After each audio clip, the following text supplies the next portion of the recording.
बिस्मिल्लाहिर्रहमानिर्रहीम। ज़ैनब टीवी की तरफ से मैं आप लोगों के साथ रसूलुल्लाह सल्लल्लाहु अलैहि वआलैहि वसल्लम का बहुत ही प्यारा फरमान शेयर करने जा रही हूँ कि दुआ को जल्द कबूल करवाने का तरीका।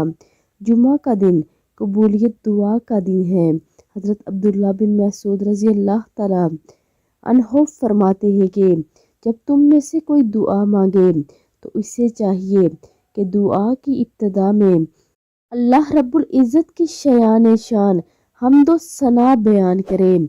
नंबर 2 है फिर नबी अकरम सल्लल्लाहु अलैहि वआलैहि वसल्लम पर दुरूद शरीफ पढ़े और फिर इसके बाद जो दुआ मांगनी हो वो दुआ मांगे, क्योंकि इस तरतीब से वो अपनी मुराद जल्द पा लेगा, यानी इसकी दुआ जल्दी कबूल हो जाएगी। तो आप सब भी इस पर अमल करें और वीडियो को आगे लाजमी शेयर भी करें। जज़ाकल्लाह खैर।